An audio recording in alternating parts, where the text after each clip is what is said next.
Hello guys and welcome to the second lecture of reproduction in lower and higher plants. तो यहाँ हम देखेंगे sexual reproduction के introduction के बारे में और फिर हम देखेंगे structure of anther and TS of anther के बारे में। ठीक है, तो अब सेक्सुअल रिप्रोडक्शन मतलब क्या? It involves the fusion of two gametes. Two gametes मतलब कौन से गैमेट्स? मैंने पहले ही कहा था, मेल गैमेट मतलब और फीमेल गैमेट मतलब।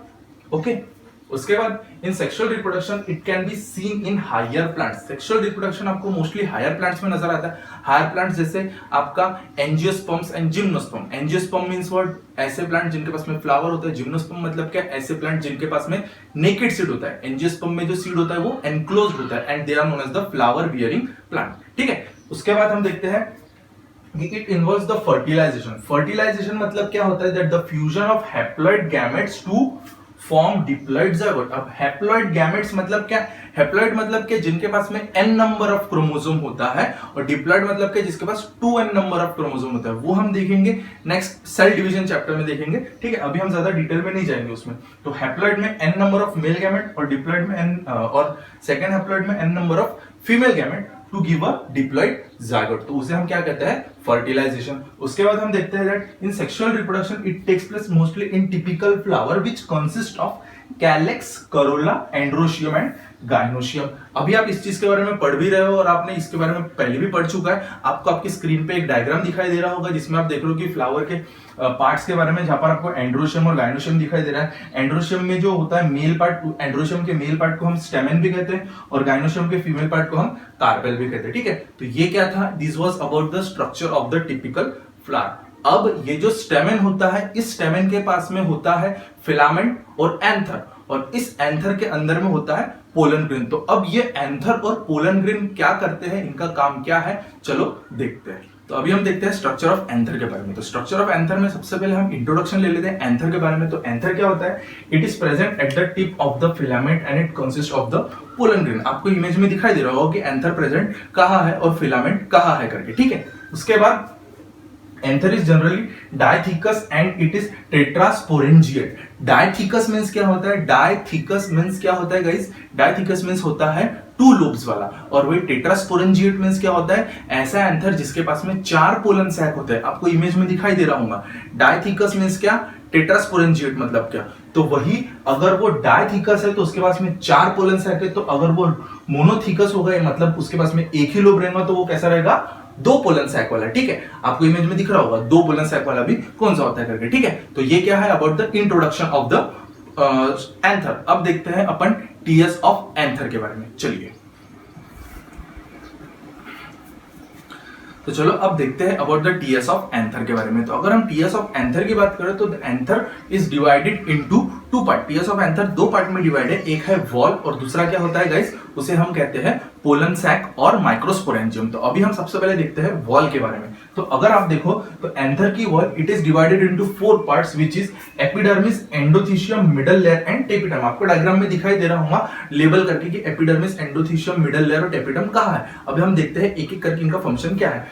तो एपिडर्मिस का फंक्शन क्या है? जैसे हमारे अंदर में भी एपिडर्मिस है, वहां भी एपिडर्मिस होती है। हमारी एपिडर्मिस भी आउटर लेयर है, उनकी भी आउटर लेयर है, हमारी भी प्रोटेक्टिव, उनकी भी प्रोटेक्टिव। तो यहाँ पर इसका भी काम होता है। It is the outermost protective layer and have flattened cell. मतलब ये बनी किससे होती है? It is made up of flattened cell. उसके बाद endothecium. Endothecium it is present below the epidermis.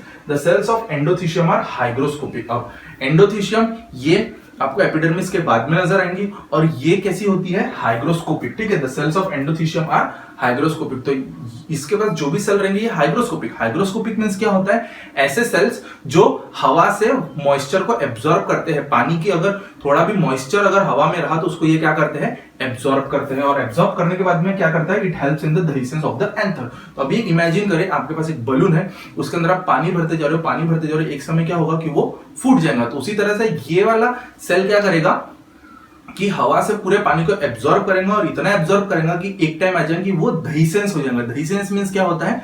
फूट जाएगा। क्या फूट जाएगा? एंथर फूट जाएगा। ठीक है, उसके बाद मिडल लेयर की बात करते हैं। It is inner to the endothecium. मतलब ये एंडोथीशियम के बाद आएंगी and is surrounded by 1 to 3 layers of parenchyma cells. अभी आप डायग्राम में देख ही रहे हो कि एंडोथीशियम की लेयर के बाद में मिडिल लेयर आ रही है, लेकिन उनके बीच में भी 2-3 सेल्स आपको नजर आ रहे हैं, तो उन सेल्स को आपने क्या कहा है, पैरेन्काइमा सेल्स कहा है। उसके बाद दीस सेल्स डीजनरेट आफ्टर मैच्योरिटी, तो ये सेल्स क्या करते हैं, ये सेल पूरी तरह से गायब हो जाएंगे, डीजनरेट हो जाएंगे जब माइक्रोस्पोरेंजियम पूरी तरह से डेवलप हो जाएगा। ठीक है, यहाँ पर माइक्रोस्पोरेंजियम मींस क्या होता है गाइस, पोलन सैक। ओके, उसके बाद tapetum innermost layer surrounds the pollen sac, ये है सबसे अंदर के लेयर। आपको पिरामिड टाइप स्ट्रक्चर्स नजर आ रहे होंगे, जो क्या है, जिसे हम क्या कहते हैं, टेपिटम कहते हैं। ये टेपिटम क्या करता है, ये एक नर्स की तरह काम करता है। जैसे नर्स आपकी किसी सेवा करती है, आपको खाना लाकर देती है, पानी लाकर देती है, उसी तरह ये सेल्स क्या करते हैं, आपको नरिशमेंट प्रोवाइड करते, आपको नहीं मतलब पोलन ग्रेन्स को नरिशमेंट प्रोवाइड करते हैं,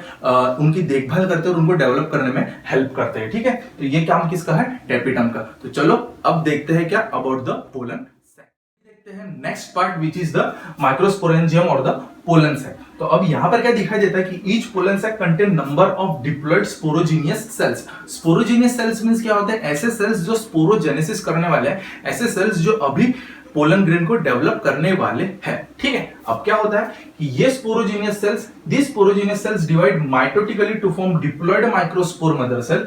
these microspore mother cell divide meiotically, mitotically ध्यान देना है, मियोटिकली ध्यान देना है, टू फॉर्म हैप्लॉयड माइक्रोस्पोर्स और पोलन ग्रेन। चलो अब इन 3 पॉइंट्स को डायग्राम से समझ लेते हैं। तो स्पोरोजीनियस सेल्स कैसे थे, डिप्लॉयड, तो यहां पर लिख दिया हमने 2 एंड, फिर उनमें क्या वो माइटोसिस, तो माइटोसिस से वो 2 इसमें डिवाइड हो गया, तो आपको क्या मिला, मतलब उसकी एक कॉपी बन गई, तो आपको क्या मिला, 2n एंड 2n। अब इनमें क्या हुआ, मियोसिस मतलब रिडक्शन डिवीजन, तो आपको क्या मिला, n एंड n।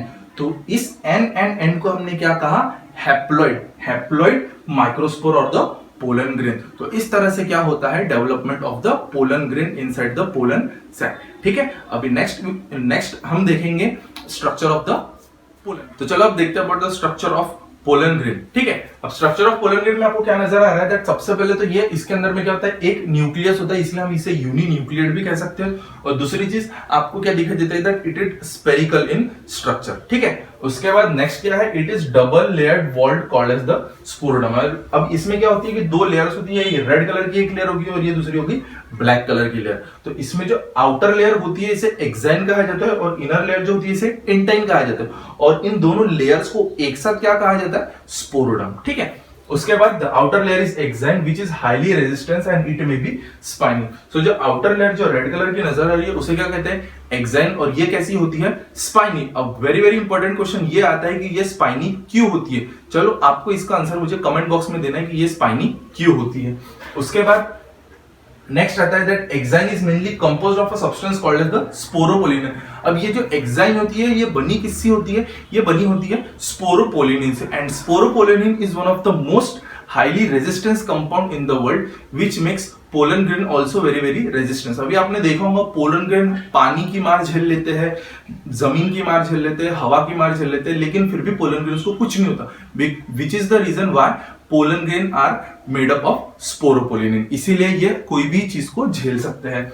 उसके बाद exine is interrupted at one or more places which looks like small pore called as the germ pore. अभी आपको दिखाई दे रहा है कि ये जो एक्साइन है ये कुछ कुछ जगह से गैप आपको दिखाई दे रही होगी, इन गैप्स को हम क्या कहते हैं गाइस, जर्म पोर। ठीक है, इन्हें क्या कहा जाता है, जर्म पोर। अब इंपॉर्टेंट कैरेक्टरिस्टिक फीचर ये है कि अगर आपको एक ही जर्म पोर दिखाई दे रही है, अगर एक जर्म पोर दिखाई दी तो उसे हम कहते हैं यूनिपोरेट, और अगर 3 जर्म पोर दिखाई दे रही है जैसे आपको यहां दिखाई दे रही है तो उसे हम कहते हैं ट्राइपोरेट। अब uniporate is the characteristic feature of the monocot which is very very important, and triporate is the characteristic feature of dicot. Please इस चीज को नोट करना कि यूनिपोरेट मतलब मोनोकॉट, ट्राइपोरेट मतलब डाइकॉट, अगर ऐसा पोलन ग्रेन में दिखाई दिया तो। ठीक है, उसके बाद 1 जर्म पोर यूनिपोरेट एंड 3 जर्म पोर ट्राइपोरेट। अब नेक्स्ट आता है क्या, अबाउट द इंटेंट।